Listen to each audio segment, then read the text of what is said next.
नमस्कार दोस्तों, स्कंद पुराण और भविष्य उत्तर पुराण के अनुसार ज्येष्ठ मास की अमावस्या तिथि और ज्येष्ठ पूर्णिमा तिथि के दिन वट सावित्री का व्रत धारण किया जाता है। ज्येष्ठ मास की अमावस्या तिथि को वट सावित्री के नाम से जाना जाता है और ज्येष्ठ पूर्णिमा तिथि को वट पूर्णिमा के नाम से जाना जाता है। कहीं पर ज्येष्ठ अमावस्या को और कहीं पर ज्येष्ठ पूर्णिमा तिथि के दिन वट सावित्री का व्रत धारण किया जाता है। इस दिन विशेष रूप से बरगद के पेड़ की पूजा करी जाती है। वट सावित्री व्रत सौभाग्य को देता है और बहुत ही महत्वपूर्ण है। हर महिला को इसे बड़ी और विश्वास के साथ रखना चाहिए। अखंड सौभाग्य की प्राप्ति होती है। जो कुंवारी लड़कियां हो, विवाहित हो, कुपुत्र सुपुत्र हो, विधवा हो। बहुत सारे लोग प्रश्न करते हैं कि हमारे पति नहीं है तो क्या इस व्रत को कर सकते हैं? बिल्कुल कर सकती है। आपकी संतान की दीर्घायु के लिए, संतान की परिवार की सुख समृद्धि के लिए इस व्रत को आपको करना चाहिए। इससे घर में सुख शांति बनी रहती है, सौभाग्यवर्धक है, साथ ही साथ पाप हरक व्रत भी है, दुख प्रनाश भी है और धन धान्य को प्रदान करने वाला व्रत भी है। तो आज की वीडियो में जानेंगे कि वट सावित्री कब है। आज हम आपका कंफ्यूजन दूर करेंगे कि वट सावित्री व्रत किस दिन रखा जाएगा, 5 जून या 6 जून। लेकिन वीडियो को पूरा देखिएगा, तभी आपकी कंफ्यूजन दूर होगी, क्योंकि आधा अधूरा ज्ञान हमेशा हानिकारक होता है। तो आज की वीडियो में हम जानेंगे कि वट सावित्री व्रत इतना महत्वपूर्ण क्यों है, शुभ मुहूर्त, पूजा का शुभ समय क्या है, राहुकाल का समय क्या है, वट सावित्री व्रत की पूजा कैसे करें और किन बातों का ध्यान रखें, व्रत का पारण कैसे करेंगे और किस चीज से करें, इस दिन क्या करना चाहिए, क्या नहीं करना चाहिए। तो आइए जानते हैं सारी बातें आज की इस वीडियो में जानेंगे, तो आप अंत तक वीडियो में बने रहे। नमस्कार दोस्तों, स्वागत है आप सभी का एक बार फिर से आपके पसंदीदा चैनल व्रत त्योहार कहानियां में।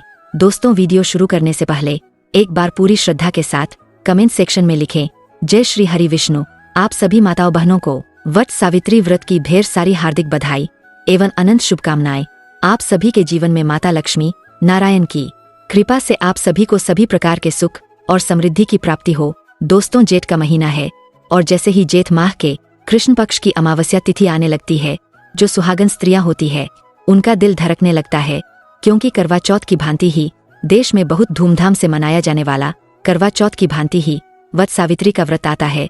साथ ही साथ जो भी भक्त होते हैं उनके लिए विशेष दिन होता है और सुहागिनी अपने पति की लंबी आयु और संतान की उज्ज्वल भविष्य के लिए वट सावित्री का इस दिन व्रत रखती है, पूजा अर्चना करती है। पूर्णिमा तिथि को ही जेठ माह का समापन होता और जेठ का महीना अपने आप पर बहुत सारी, सिर्फ यही नहीं, बहुत सारे खास पर्व लेकर के आता है। इस माह में ही निर्जला एकादशी, गंगा, दशहरा, वट सावित्री की पूजा, शनि जयंती जैसे महान पर्व व्रत मनाए जाते हैं। जेठ पूर्णिमा के दिन संत कबीर जयंती, रानी दुर्गावती का बलिदान दिवस भी मनाया जाता है। आजकल स्त्रियां इस व्रत को एक ही दिन करती है, लेकिन नियम अनुसार कृष्ण पक्ष की त्रयोदशी तिथि से लेकर अमावस्या तक और जेठ माह की शुक्ल पक्ष की त्रयोदशी से पूर्णिमा तक इस व्रत को करना चाहिए। इस व्रत को लेकर तिथि को भी भिन्न भिन्न मान्यताएं हैं। संघ पुराण भविष्य उत्तर पुराण के अनुसार जेठ माह के शुक्ल पक्ष की पूर्णिमा को यह व्रत करने का विधान आता है। वही निर्णय अमृतादि के अनुसार जेठ माह की अमावस्या को इस व्रत को करने की बात कही गई है। लेकिन जो भी हो, वट सावित्री के दिन व्रत को पति की लंबी उम्र के लिए रखा जाता है। तो आप किसी भी दिन कीजिए, जो आपके फैमिली का ट्रेडिशन है उस दिन कीजिए। इस दिन सावित्री की त्याग, पति के प्रेम और पतिव्रत धर्म का स्मरण करके महिलाएं इस व्रत को करती है। इस संसार में अनेक प्रकार के वृक्ष माने गए हैं, जिसमें बरगद के पेड़ विशेष महत्व रहता है और माना जाता है। वट मूल्य तो उपवासाची घायल और अमृतत्व का प्रतीक है और पुराणों के अनुसार बरगद में ब्रह्मा, विष्णु और महेश तीनों का निवास होता है। इस वृक्ष के नीचे बैठकर पूजन व्रत कथा सुनने से मनोवांछित फल की प्राप्ति होती है। दोस्तों, सुहागन महिलाएं वट वृक्ष की पूजा करके यह प्रार्थना करती है कि मेरा पति भी वट वृक्ष की तरह विशाल और दीर्घायु बने। मृत्यु के देवता यमराज ने बहुत ही प्रचलित कथा है, जब सावित्री के पति सत्यवान के प्राण का हरण किया, तब सावित्री ने अपने पति के प्राण की रक्षा के लिए यमराज से 3 दिन की शास्त्रार्थ करके उसके बाद उनको प्रसन्न किया। यमराज ने सत्यवान को पुनः जीवित कर दिया और यमराज और सावित्री के मध्य शास्त्रार्थ वट वृक्ष के नीचे हुई थी।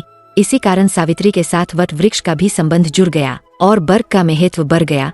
प्रयाग के वट के नीचे श्री राम, सीता जी एवं लक्ष्मण जी ने विश्राम किया था, जिसको पंचवटी भी माना जाता है। 5 बरगद के वृक्ष होते हैं दोस्तों, इसीलिए भी बरगद वृक्ष का बहुत ही बड़ा महत्व है।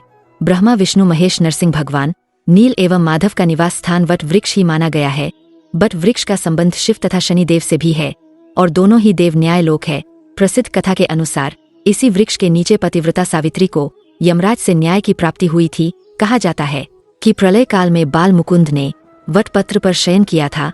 शास्त्रों में पीपल, बरगद, शमी को पवित्र वृक्ष बताए गए हैं। यज्ञ में इन वृक्षों की लकड़ियों का प्रयोग करने से सभी प्रकार की मनोकामना पूर्ति तो होती ही है, साथ में वातावरण भी शुद्ध होते हैं। दोस्तों, सभी पवित्र वृक्षों में वट वृक्ष की उम्र सबसे अधिक मानी गई है और बरगद वृक्ष में रहने वाली जटा शिवजी की जटा के अनुरूप मानी जाती है।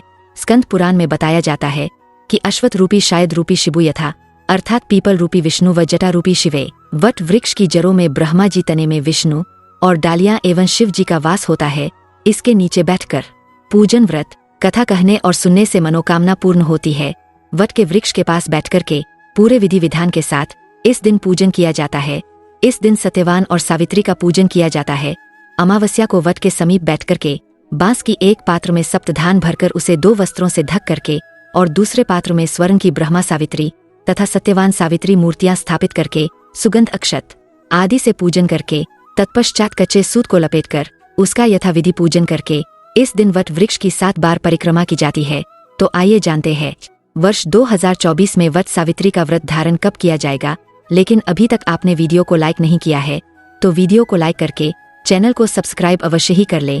दोस्तों, वट सावित्री का व्रत जो कि ज्येष्ठ अमावस्या तिथि प्रारंभ का समय 5 जून 2024 दिन बुधवार शाम 7:56 और अमावस्या तिथि की जो समाप्ति है वह 6 जून 2024 दिन गुरुवार शाम 6:08।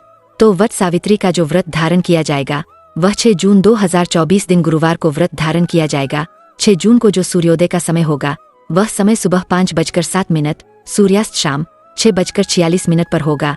इस दिन चंद्रोदय का समय है वह सुबह 4:30 और चंद्रास्वामी 9 बजे तक। उसके बाद शूल योग नक्षत्र जो कि रोहिणी नक्षत्र रात्रि 8:01 तक। उसके बाद मृगशिरा नक्षत्र अभिजीत मुहूर्त का समय 6 जून को जो कि सुबह 11:29 से दोपहर 12:02 तक होगा। तो 6 जून को वट सावित्री का व्रत किया जाएगा जो कि ज्येष्ठ अमावस्या तिथि होगी और 21 जून को वट पूर्णिमा का व्रत धारण किया जाएगा। हिंदू धर्म में अमावस्या तिथि का और पूर्णिमा तिथि का बड़ा ही विशेष महत्व माना गया है। 6 जून को अमावस्या तिथि होगी। अमावस्या तिथि के दिन गंगा स्नान करना, दान पुण्य के कार्य करने का विशेष महत्व माना गया है और अमावस्या तिथि का दिन जो कि पितरों को प्रसन्न करने के लिए भी यह बड़ा अच्छा दिन माना गया है। इस दिन अपने पितरों के निमित्त श्राद्ध, तर्पण, दान पुण्य के कार्य करने का विशेष महत्व माना गया है। वहीं पर ज्येष्ठ अमावस्या को वट सावित्री का व्रत धारण किया जाता है। इस दिन वट वृक्ष की पूरे विधि विधान से पूजा अर्चना करनी चाहिए। केसर पूजन करना चाहिए, इससे अनंत फलों की प्राप्ति होती है। इस दिन वट वृक्ष में इन मंत्रों के द्वारा जो कि अर्घ्य प्रदान करनी चाहिए। मंत्रों का उच्चारण करते हुए सावित्री को अर्घ्य देना चाहिए और श्लोक पढ़कर वट वृक्ष की प्रार्थना करनी चाहिए। वट सावित्री के व्रत में जो कि इस व्रत में 3 दिनों तक नियम पालन करना चाहिए। यदि सामर्थ्य न हो तो त्रयोदशी को रात्रि भोजन, चतुर्दशी को अयाचित और अमावस्या को उपवास करके शुक्ल प्रतिपदा को व्रत को संपन्न करना चाहिए। इस प्रकार व्रत को धारण करने से सौभाग्य अटल होता है, दाम्पत्य जीवन खुशहाल होता है, पुत्र पौत्र धन समृद्धि की प्राप्ति होती है। तो आशा करती हूँ कि यह जानकारी आपको पसंद आई होगी। वीडियो को लाइक अवश्य कर दें। इसी प्रकार से ज्ञानवर्धक जानकारियाँ प्राप्त करते रहने के लिए, नित्य पूजा के बारे में जानने के लिए, कथा को सुनने के लिए चैनल को लाल बटन दबा करके सब्सक्राइब करें। साथ में बेल आइकन घंटी को दबाएं। वीडियो को ज्यादा से ज्यादा शेयर करें। मिलते हैं आपसे अगली वीडियो में। जय श्री हरि विष्णु।